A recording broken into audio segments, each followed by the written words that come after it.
I was able to completely fix my shove-it and turn it into this sometimes accidental make into this smoother, consistent shove-it in just one session by focusing on two things, my kick and my jump.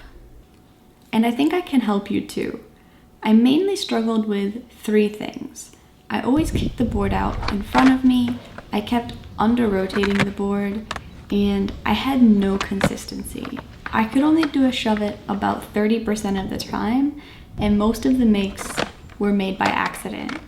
And even if I could do the shove-it stationary, I could never roll through the shove-it. My board would just stop where I did the shove-it. It was a mess. So if you're struggling with your shove-it, stick around to the end of this video and maybe what clicked for me might help the shove-it click for you too. So let's talk about the kick or the push back first. When looking at footage of all my shove-its, I immediately noticed one thing that they all had in common. When my back foot pushed the board back, it wasn't going straight back, but it was kind of tilting and pushing out in front a little bit. It's really subtle, but you can probably see it if you take a look at these two videos. I have my foot circled in two colors here. You can see that the blue foot is pointed straight down, almost at a 90-degree angle, while the red foot is slightly tilted. Now, what I realized is that every time my foot tilted and swiped a little bit to the side, instead of pushing straight back, the board was pushed out in front of me. Flicking my foot straight back made all the difference.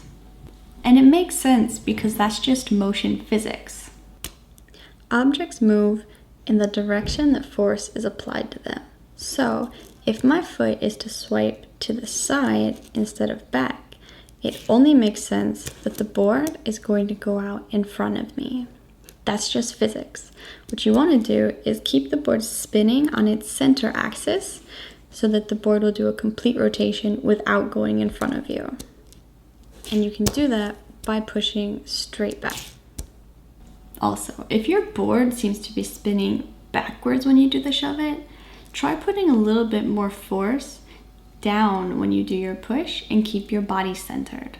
If your back wheels don't leave the ground, your trucks are going to hold onto the ground and the board will rotate like this, and you're going to end up not landing your shove-it.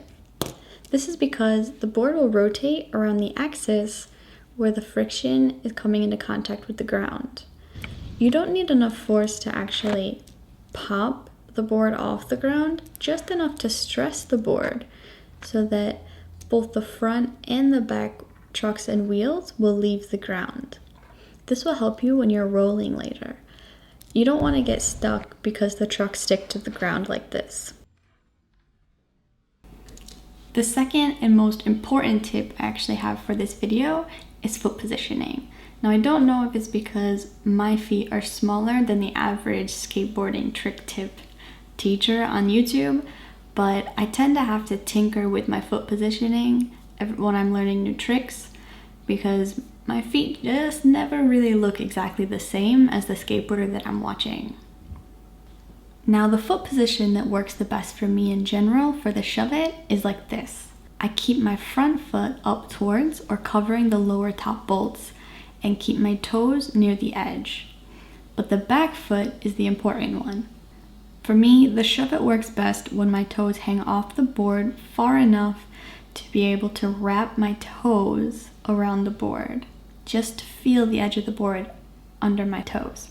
Really exaggerating this helped me, and immediately in one session brought my consistency up from getting shove-its about 30% of the time to 80% of the time, which is a big deal for beginners.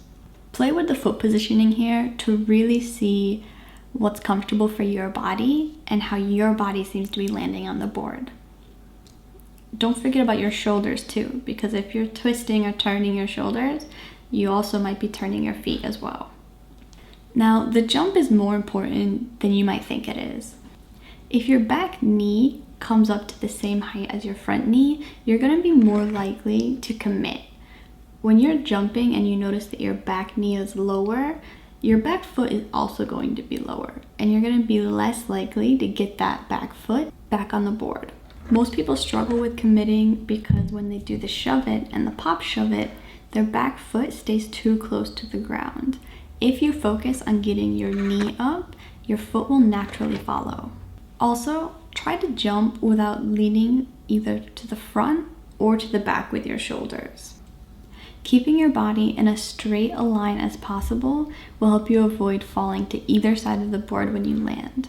If you lean too much in one direction, the momentum is going to drag you to that side and the board will end up tipping.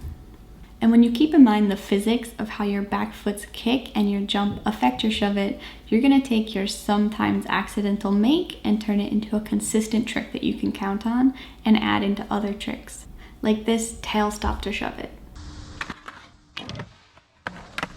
If you like this video and want to stick around for more skateboarding content and skateboarding tips from a beginner for beginners, then please comment, like, and subscribe, and I hope to see you next week.